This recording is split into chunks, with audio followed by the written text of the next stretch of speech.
Bienvenue dans ce café Ma boussole aidant qui traitera de la thématique vers qui se tourner pour obtenir de l'aide quand on est aidant. J'ai le plaisir d'accueillir Nathalie Keber, présidente de la Fédération des plateformes de répit, qui nous présentera le contexte de quand on est aidant, comment ça se passe, qu'est-ce qui existe comme ressources pour les aidants et qui nous présentera le rôle des plateformes de répit sur les territoires. Nathalie, c'est à toi. Eh bien, merci beaucoup Marguerite. Je suis ravie de pouvoir prendre ce temps avec vous et vous partager ce qui se passe et au niveau des plateformes de répit, j'en dirige 3, mais aussi au niveau des projections et des outils qu'on met en place avec la Fédération des plateformes de répit.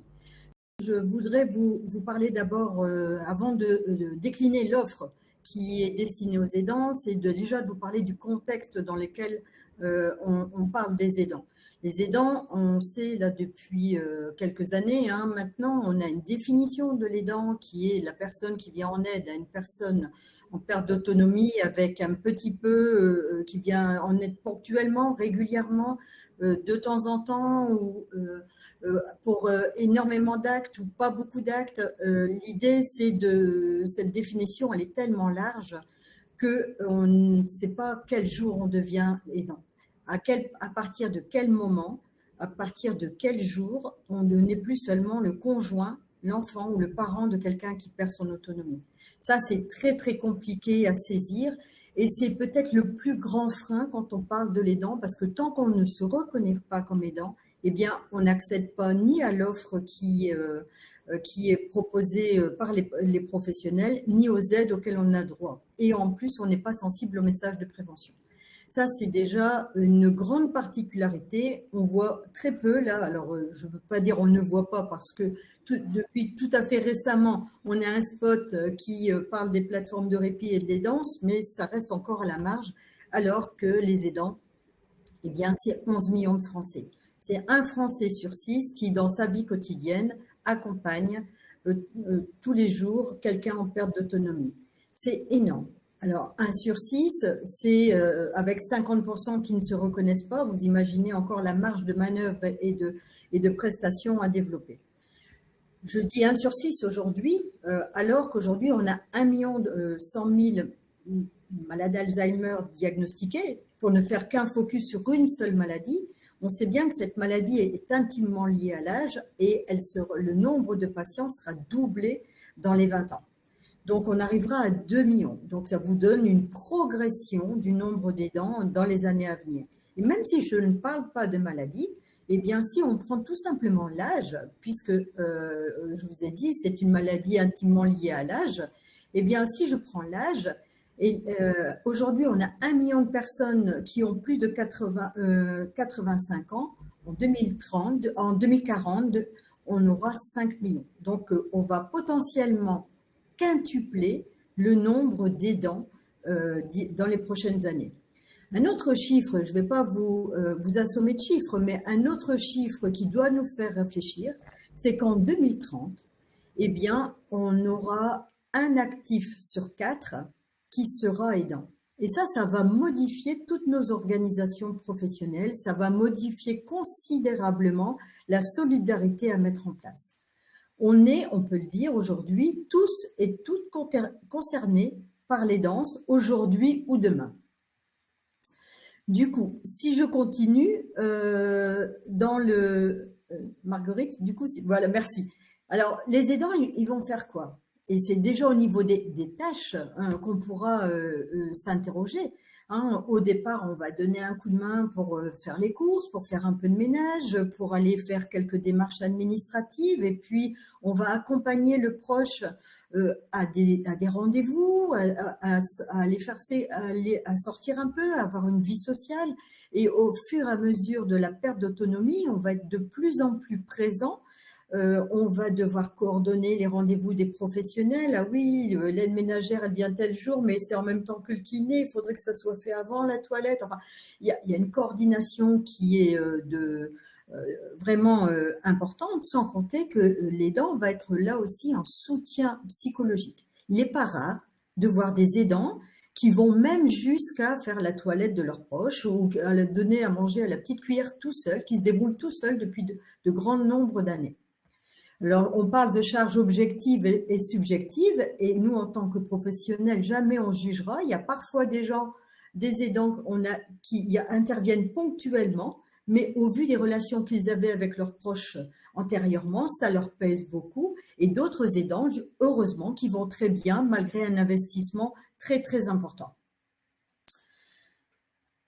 Alors, on connaît ce qui va alimenter la fatigue de l'aidant, voire ce qui va l'épuiser. On sait qu'un aidant qui habite avec le proche 24 heures sur 24, il est de plus en plus, il est très sollicité, que sa représentation et son niveau de connaissance sur la pathologie et le moyen de gérer ou des troubles ou de l'accompagner, eh bien, quand on n'est pas au fait du sujet, et bien sûr que quand on est aidant, on n'est pas médecin, on n'est pas professionnel et qu'il faut tout apprendre sur le tas, c'est juste normal, hein, mais on sait que ça génère aussi de la fatigue. Il faut qu'on apprenne à plus avoir la même relation avec son proche, c'est-à-dire que parfois on doit faire le deuil de l'épouse cuisinière, du mari bricoleur, de celui qui faisait les papiers. Il faut prendre en charge tout le rôle de l'autre. Et tout cet investissement, eh bien, va être très chronophage. Et en plus, on va souffrir d'un manque de reconnaissance, non seulement de la part du proche, qui en voudra toujours plus en termes de présence et d'actes à faire, mais aussi de l'entourage, des amis, de la famille qui se disent, mais en fin de compte, il n'est pas si mal ton proche, on va s'intéresser à la personne qui est plutôt le proche aidé, plutôt qu'au proche aidant en lui demandant comment il vit la situation. On va observer aussi dans les facteurs d'épuisement cette diminution du réseau social et amical, hein, parce que c'est bien connu, on a plus d'amis quand on est riche et célèbre et en bonne santé que quand ça va pas trop bien. Et on aura aussi tout cet aspect financier hein, qui va générer parfois des conflits dans la famille. Oui, les 15 € que tu as eu à maman il y a 15 ans et que tu n'as jamais remboursé, ben c'est peut-être à toi maintenant de la prendre chez toi parce que moi, je n'ai pas envie je suis imposable, je n'ai pas envie de payer la structure. Et, enfin, c'est des réflexions qui font cette insécurité financière qui génère parfois des conflits qui vont rajouter de l'épuisement aux aidants. Et pour chapeauter le tout, on observe chez les aidants un grand sentiment de culpabilité parce que malgré l'énergie qu'ils vont y mettre, les sacrifices qu'ils vont faire, tout l'amour qu'ils ont pour leurs proches et toute leur volonté de bien faire, eh bien parfois le proche aidé va pas mieux, et c'est pas pour ça qu'il guérit ou alors il y a des pathologies bien heureusement sur lesquelles on peut guérir, hein, mais je suis un peu formatée maladie neurodégénérative, donc effectivement quand on accompagne quelqu'un qui a ces pathologies-là, eh bien on accompagne bien souvent jusqu'au décès et du coup sans reconnaissance, sans cette reconnaissance, en ayant l'impression de jamais en faire assez bien et de jamais faire assez. Avec en tête, en arrière-plan, c'est mais qu'est-ce qui va se passer demain si je suis plus là? Comment on va faire? Donc, si on prend en compte tout ça, on va dire les aidants vont accepter de l'aide. Eh bien non, eh bien c'est pas si facile que ça, parce que tous ces facteurs d'épuisement vont générer des conséquences. On observe des conséquences sur. Tu peux passer si tu veux, merci. Hein, ça va générer des conséquences médicales sur la santé de l'aidant, bien souvent, parce que l'aidant va dire mais le malade c'est l'autre, c'est pas moi. Donc moi je n'ai pas le temps d'aller chez le médecin. Et puis de toute façon, je voudrais pas qu'on me trouve quelque chose parce que je sais pas bien comment on va gérer l'accompagnement du proche. Ça va générer souvent des troubles du sommeil. On observe des diminutions des capacités immunitaires et un épuisement physique au fait d'aider qui peuvent générer parfois des hospitalisations en urgence. On aura des conséquences sociales avec un isolement progressif, voulu ou subi, parce qu'on est fatigué, parce qu'on a du mal, parce qu'on a honte de son proche, parce qu'on ne veut pas tout montrer, ces difficultés. Cet isolement social va engendrer parfois des retards dans la gestion administrative et peut avoir aussi un impact sur la vie professionnelle et sur la scolarité. qui, in fine, vont arriver à bout de souffle à des entrées en institution qui ne sont pas forcément désirées. On observe aussi des conséquences psychologiques entre l'anxiété et la dépression. C'est quand même un grand nombre d'aidants qui ne va pas bien, qui se posent beaucoup de questions. Mais qu'on se rassure quand même, alors, ou pas, mais les aidants, dans les études, on observe que quels que soient les plans d'aide, c'est eux qui assurent 80% de l'aide nécessaire au maintien à domicile de leurs proches. On ne va pas se mentir, c'est tout notre système de santé qui repose sur la capacité des aidants à tenir le coup. Donc que ces aidants s'épuisent, eh bien, c'est juste normal. Moi, je ne connais pas d'autres fonctions pour lesquelles on travaille 24 heures sur 24, 7 jours sur 7, 365 jours par an pendant plusieurs années. Il n'y a pas de week-end, il n'y a pas de RTT, il n'y a pas de congé. Il faut assurer tout le temps et toujours. Donc là, maintenant, les institutions politiques nous disent, oui, il faut qu'on aide les aidants à tenir le coup. C'est bien devenu un enjeu de santé publique et c'est pour ça qu'aujourd'hui, on a des dispositifs qui se mettent en œuvre. Heureusement, il y a beaucoup d'aidants qui vont bien et qui gèrent ça d'une main de maître. Heureusement pour nous, professionnels, qui les accompagnons, parce que 11 millions de Français, ça fait quand même beaucoup, beaucoup de bandes. Alors, au vu de tout ça, eh bien, nous, en tant que professionnels qui dédiés uniquement à l'accompagnement des aidants, on se heurte parfois à un refus d'aide, ou même les professionnels des établissements où que vous êtes ou que vous pouvez croiser, eh bien, c'est pas si facile. Pourquoi? Parce que être aidant, c'est quelque chose qui est naturel pour les 3/4 des aidants.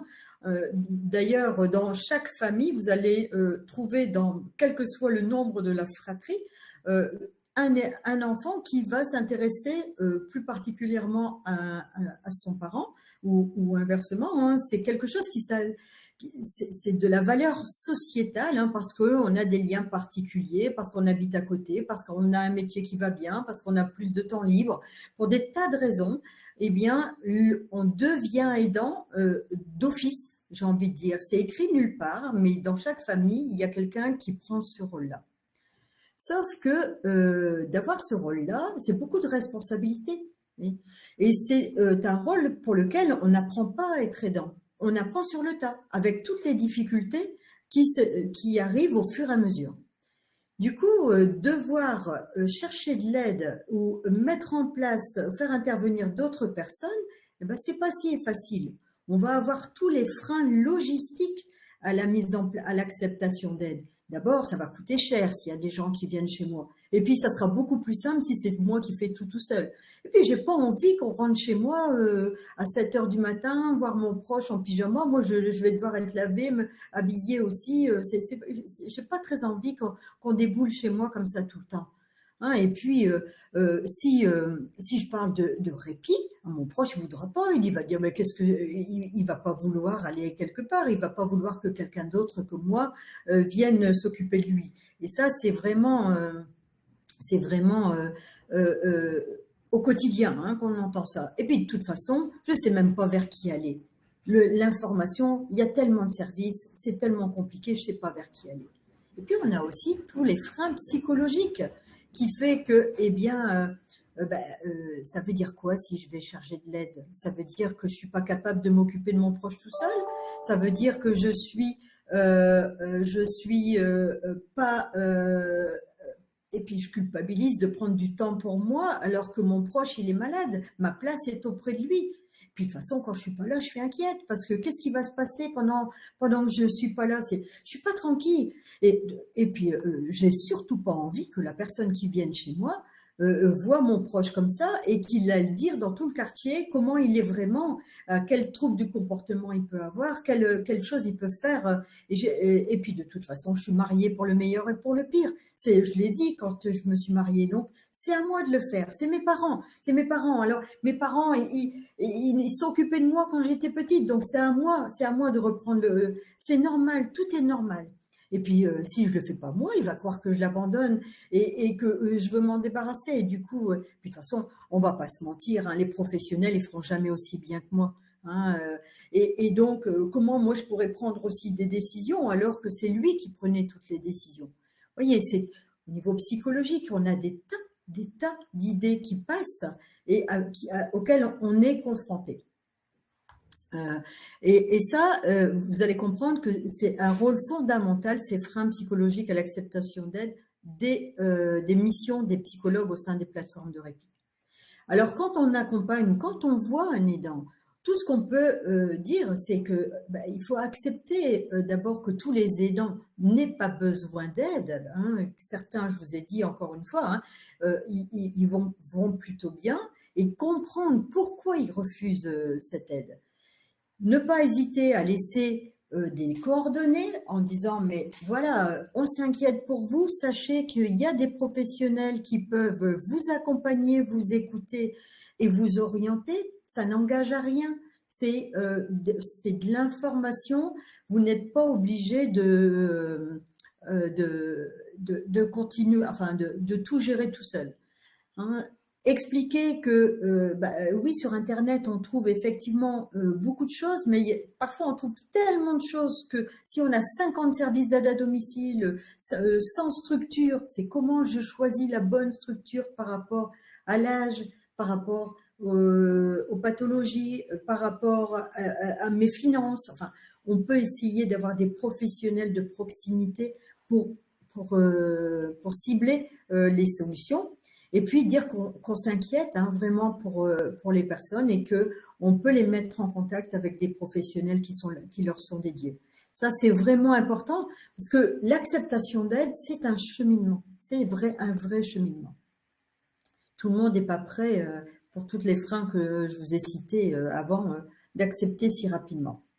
Alors, de l'aide aux aidants, alors on ne va pas se mentir, il y en a. Hein. Je vous raconte. Les CLIC, les relais autonomie, les SAD, les SIAD, les SPASAD, les ESPRAD, les ESAD, l'HAD, le DAC, le RSG qu'on va financer en CESU, en mandataire, en prestataire, avec des fonds propres. On va faire des dossiers APA, des dossiers PCH, l'aide sociale, l'assurance maladie, les caisses de retraite, les contrats de dépendance. Vous imaginez bien, on s'adresse à des aidants qui en ont jusque-là de tout ce qu'ils ont à faire au quotidien et puis on leur dit débrouillez-vous avec tout ça.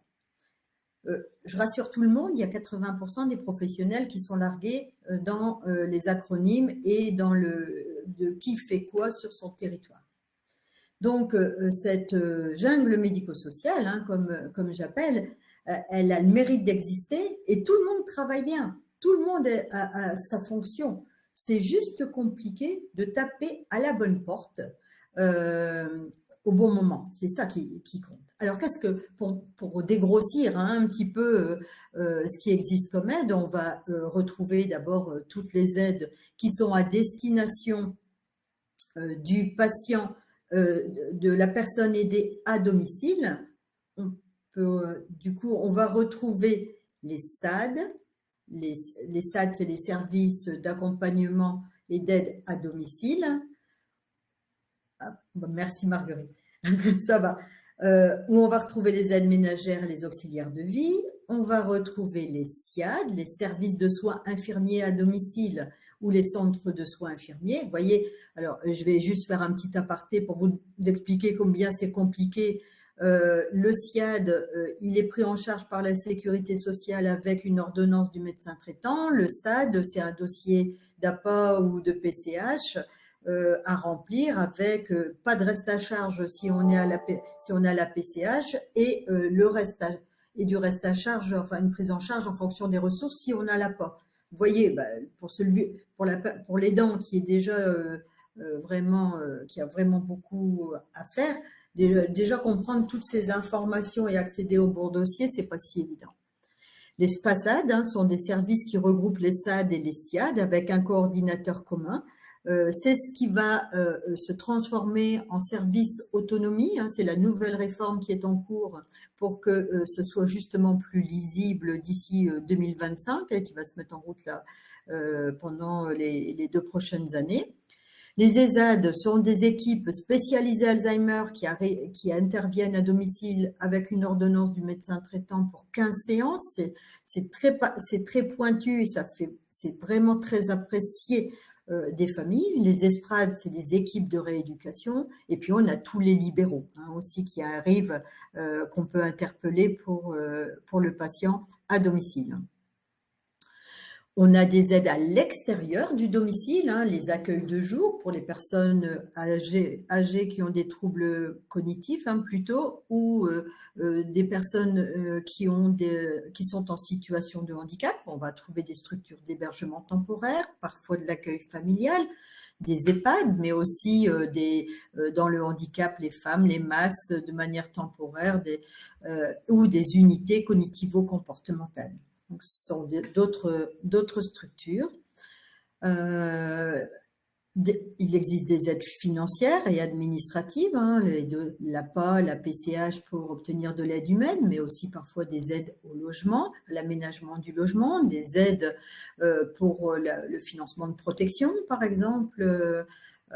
Donc ça, c'est des dossiers qui sont assez conséquents, qui prennent du temps, pour lesquels il ne faut pas hésiter d'aller voir des professionnels pour être accompagnés parce qu'ils ne sont pas toujours simples. On a des cartes mobilité inclusion. Bien souvent, on ne sait pas que les personnes qui ont des troubles cognitifs ou des maladies neurodégénératives peuvent avoir cette carte d'invalidité qui donne, avec un taux d'invalidité à plus de 80%, une demi-part d'impôt supplémentaire. Eh bien, ça permet de compenser tous les frais qu'il y a d'un autre côté. Elle est couplée maintenant avec la carte européenne de stationnement. Et de manière individuelle, il faut aller voir sa caisse de retraite, son système de prévoyance, partout où on a cotisé, parce que de plus en plus de groupes de protection sociale ont désormais, dans leur volet action sociale, des leviers à activer pour avoir des prises en charge financières. Voilà. Donc ça, c'est important. On va retrouver dans le paysage aussi d'autres structures qui sont les CLIC, qui sont des véritables guichets d'information administrative ou d'aide financière, qui vont vraiment pouvoir vous orienter. Certains CCAS, alors ça dépend à quelle ville on s'adresse. Tout le monde n'a pas un grand CCAS, mais le CLIC, lui, c'est vraiment le guichet pour la gérontologie et le handicap qui va pouvoir orienter. Alors maintenant, pour simplifier les choses, soyons clairs, dans certains départements, il n'y a plus de CLIC, qui est les centres locaux d'information et de coordination, mais on va retrouver leurs fonctions dans les maisons de l'autonomie. Ça serait trop simple si c'était partout pareil, mais il faut s'accrocher. On a des associations de famille, France Alzheimer, France Parkinson, toutes les associations aussi du handicap, l'APF, l'APEI, le GAPAS, enfin on a plein d'associations de famille qui ont aussi bien sûr pignon sur rue pour aider les aidants. On a des services d'information juridique, de médiation familiale, et dans tout ce paysage bien complexe, eh bien, on a des structures qui existent maintenant depuis 10 ans pour les premières, qui sont les plateformes d'accompagnement et de répit pour les aidants familiaux, que je vais développer juste après. Ceci dit, quand on est aidant, même si on a l'impression d'être le pivot de l'accompagnement et d'être indispensable à son proche, n'hésitez pas non plus à solliciter l'entourage. L'entourage, quelquefois, qui n'est pas au courant, ou qui n'a pas pris la mesure, ou peut-être que vous pensez qu'ils ne veulent pas s'en occuper, et parfois c'est vrai, mais parfois ils ne savent pas comment vous le demander et ils ne savent pas quelle place prendre. Apprendre à déléguer certaines activités, n'hésitez pas à demander parce que ça aussi, c'est important dans les familles. Je ne dis pas que c'est toujours possible, ce n'est pas ça que je dis, mais parfois c'est possible. Mais parce qu'on ne veut pas déranger, eh bien, parfois on ne sollicite pas non plus. Du coup, on va arriver sur les plateformes de répit. Qu'est-ce que c'est que ces nouvelles structures qui ne sont pas connues, soyez tranquilles, si vous n'avez jamais entendu parler de plateformes de répit, vous n'êtes pas tout seul, ce n'est pas faute de m'égosiller à expliquer qui on est, mais alors, Les plateformes d'accompagnement et de répit sont des structures qui émanent du plan Alzheimer 2008-2012, donc qui remontent quand même, qui se sont déclinées progressivement. Alors moi, je suis à Lille, dans la région des Hauts-de-France. On a beaucoup de chance parce qu'on a 47 structures sur la région dédiées uniquement à l'accompagnement des aidants. 24 dédiés aux aidants des personnes âgées et 23 dédiés aux aidants des personnes en situation de handicap. On est vraiment des guichets ressources physiques pour les aidants. On est quand même 285 en France et il y en a d'autres qui vont ouvrir sur les territoires. Nos structures, si elles émanent du plan Alzheimer, ont été renforcées avec le plan des maladies neuroévolutives, avec la loi de l'adaptation de la société au vieillissement, avec la loi Bien vieillir et encore dans les nouvelles lois à venir pour qu'on soit bien identifiés comme des piliers de l'offre de répit sur les territoires. On est financé par l'Agence régionale de santé, parfois des conseils départementaux ou des appels à projets nous aident à mettre un peu de beurre dans les épinards. Et pour gagner en visibilité au niveau national, on a créé une fédération qui a un site qui s'appelle soutenirlesaidants.fr sur lequel je vais revenir après. Dans les plateformes de répit, aujourd'hui, le public qui est accueilli. Eh bien, on accueille tous les aidants des personnes de plus de 60 ans en perte d'autonomie et on n'a pas de limite d'âge pour les aidants de malades Alzheimer, Parkinson ou sclérose en plaques. Et on a aussi toutes les plateformes de répit dédiées aux aidants des personnes en situation de handicap qui s'intéressent à tous les handicaps et tout âge. On parle des maladies chroniques invalidantes. Pour le moment, c'est un petit peu entre parenthèses. Notre cahier des charges va évoluer très prochainement. Sur qu'est-ce qu'on fait dans une plateforme de répit? Eh bien, les aidants viennent nous voir parce qu'ils sont orientés par des partenaires ou surtout par le bouche à la oreille. C'est ce qui marche le plus chez nous. Je vais vous parler d'un parcours d'accompagnement qui est utilisé sur notre région, mais ça ne sera pas forcément le même dans toutes les régions, mais le principe est le même. D'abord, pour vous dire que venir sur une plateforme de répit, on sait combien c'est difficile. Déjà, il faut se reconnaître comme aidant. Deuxième étape, il faut accepter d'être aidé. Troisième étape, il faut savoir où aller. Et quatrième étape, il faut pouvoir aller dire à des professionnels qu'on ne sait plus comment gérer ses parents, ses enfants, son conjoint. Et ça, c'est compliqué. On n'a pas forcément envie de le dire. Et ce que je tiens à vous dire, c'est qu'on voit arriver chez nous, des gens qui arrivent très, très au bout de leur chemin et qui auraient vraiment gagné à venir avant pour aller venir piocher dans notre boîte à outils, plein d'outils pour tenir le coup sans s'épuiser. Je vais vous les décrire après. Quand l'aidant arrive chez nous, eh bien, on va prendre un temps individuel pour qu'il parle de sa situation et pour que nous, on arrive à comprendre si les difficultés qu'il rencontre sont plutôt liées à un besoin d'information sur la maladie, sur les dispositifs, sur les démarches à effectuer, ou de formation sur la maladie de son proche. Est-ce qu'il est en difficulté parce que ça ne va pas du tout, il est épuisé psychologiquement et il a besoin de soutien? Est-ce qu'il est épuisé physiquement, il a besoin de souffler? Parce que là, ça fait des nuits qu'il n'a pas dormi ou il n'en peut plus. Ou est-ce qu'il s'est isolé, il a besoin de lien social? En fonction de ce qu'on va entendre, on va l'orienter. Alors, sur des choses qu'on peut proposer au sein de la plateforme, mais aussi on a une connaissance fine de toute cette jungle médico-sociale dont je vous ai parlé tout à l'heure, et on va pouvoir guider l'aidant et lui proposer, pas imposer, attention, lui proposer des aides à proximité de chez lui. Dans notre région, on envoie ensuite un programme d'activités et il n'a plus qu'à téléphoner pour s'inscrire aux activités qui lui sont dédiées tous les mois. Et on continue d'accompagner la personne en l'appelant régulièrement. Ok, comment vous allez, où vous en êtes? Vous êtes venu, c'est tant mieux. Vous n'êtes pas venu, c'est pas grave. C'est pas grave.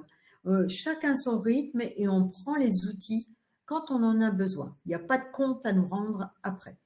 La majorité des prestations qu'on propose sont gratuites puisqu'on est déjà financé par l'Agence régionale de santé. En tout cas, toutes les prestations qui sont faites par les professionnels. Donc ça, c'est un exemple, hein, mais il y en a bien d'autres, hein, de programmes qui peuvent être envoyés. Chaque mois, on va proposer des activités en lien avec l'information, le soutien, le répit et les loisirs partagés. Si on a besoin d'informations ou de formation, eh bien, on va pouvoir avoir autant de fois d'informations individuelles. On peut rencontrer autant de fois qu'on veut, presque, hein, quelqu'un de l'équipe pour dire, ben voilà, j'en suis là. On peut passer à la roue, ça va être plus visuel. Marguerite, si tu veux bien, merci. Du coup, on va avoir des informations individuelles, on va proposer des conférences, des mini-conférences avec des professionnels extérieurs qui vont venir compléter des informations administratives, médicales, juridiques ou organiser des formations en interne. On va, pour les loisirs, proposer du chant choral, des ateliers cuisine, des moments conviviaux, des goûters, des repas au resto, des lieux. Hein, c'est un lieu où on peut venir avec son proche et on peut partager du bon temps.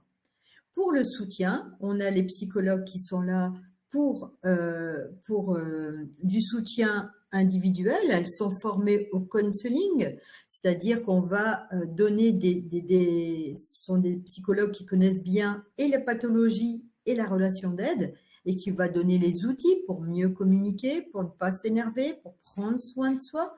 Et en groupe, là, on va consacrer plutôt le groupe à des co-constructions ou des échanges de pratiques entre aidants pour se sortir enrichi des idées des autres.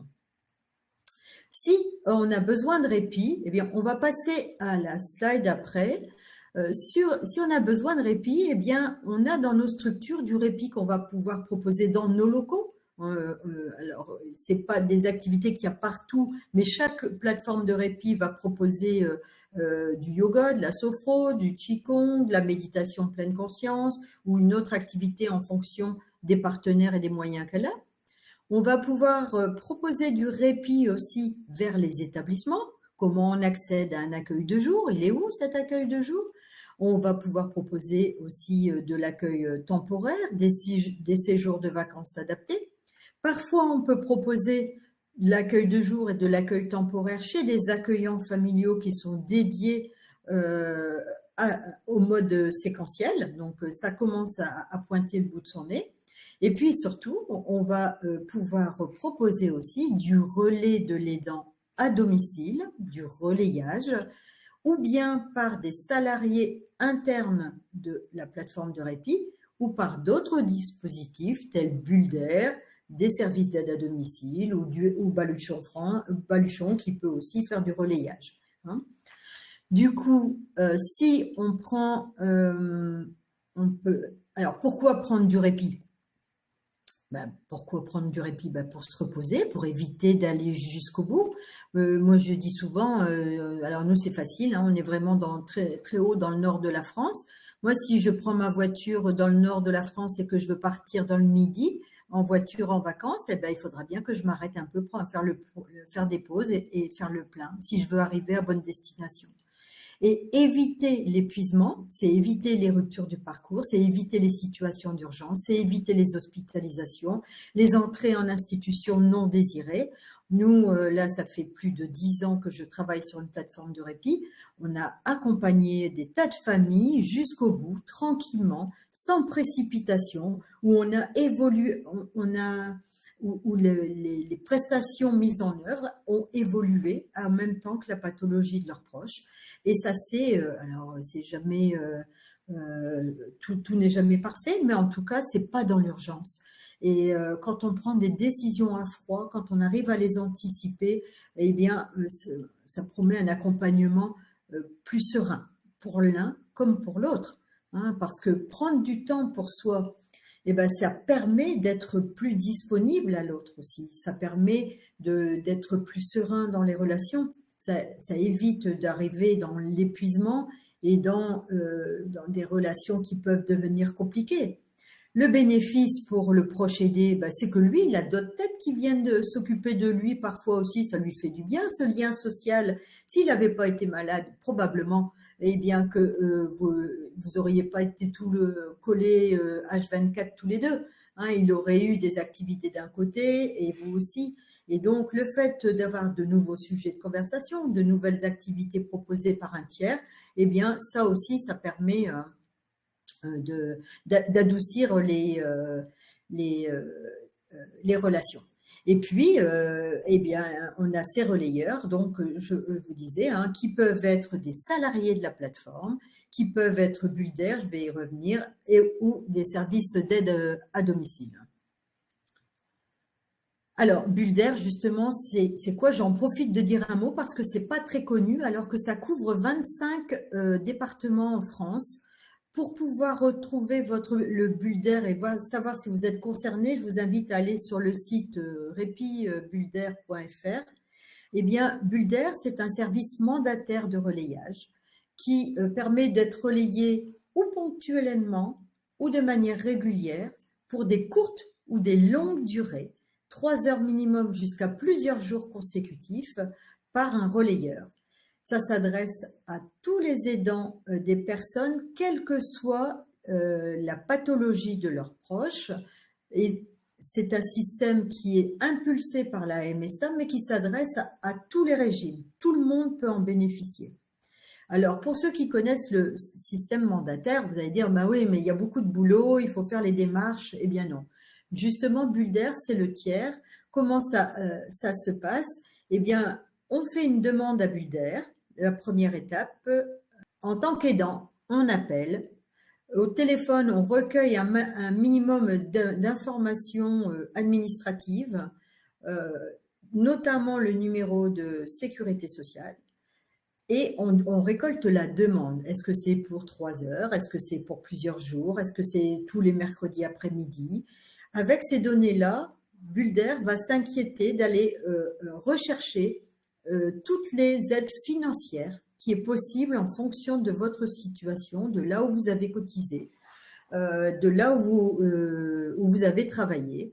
Donc, on va proposer d'abord un premier devis. Si ce devis est préaccepté, eh bien, s'ensuit une visite à domicile pour recueillir toutes les habitudes de vie du proche et bien cerner le profil de relayeur qu'il faut rechercher.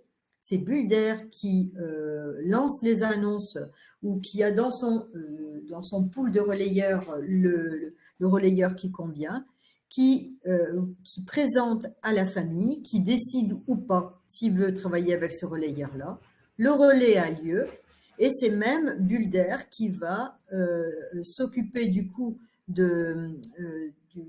du contrat de travail, de la déclaration à l'URSSAF, il va même aller jusqu'à payer le relayeur pour ne donner qu'une seule facture en fin de mois à l'aidant qui a demandé.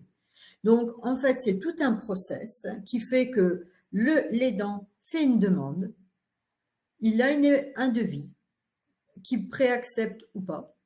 S'il accepte, eh bien après, il est aidé pour toutes les démarches et toute la mise en œuvre du process et il n'a plus qu'une facture à payer en fin de mois. Voilà.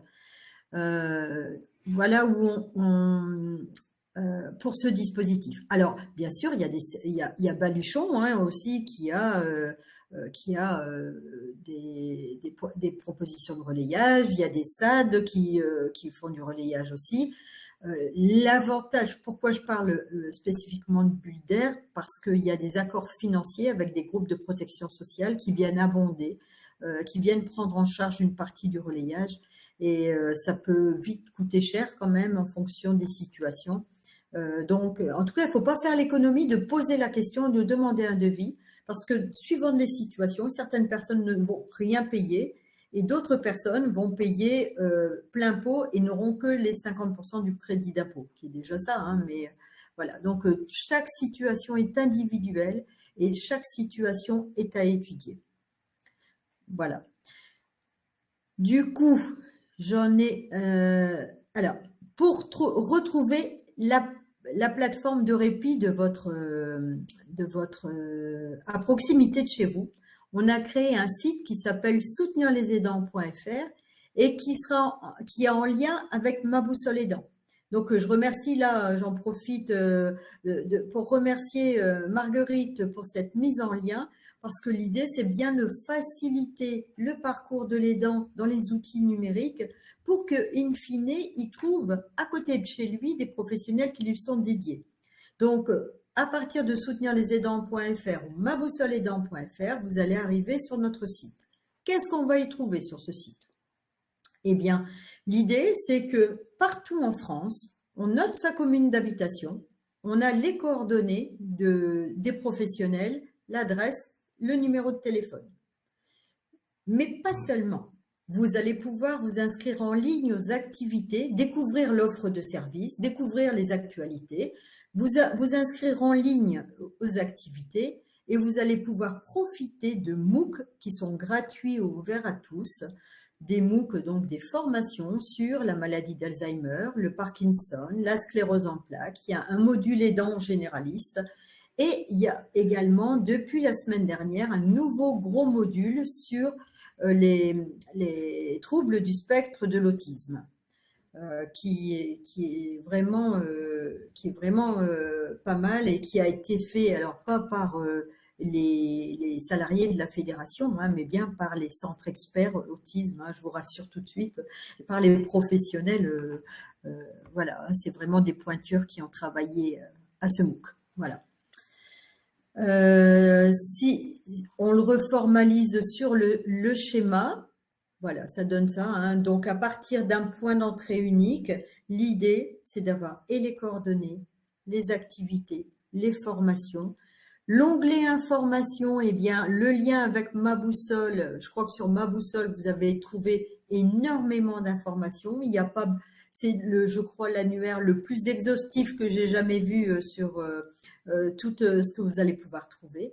Sur l'onglet communauté, il est à venir, j'ai envie de dire, il est en stand-by par rapport à la modération, mais ça sera essentiellement des communautés suite aux formations qui auront été faites dans un premier temps.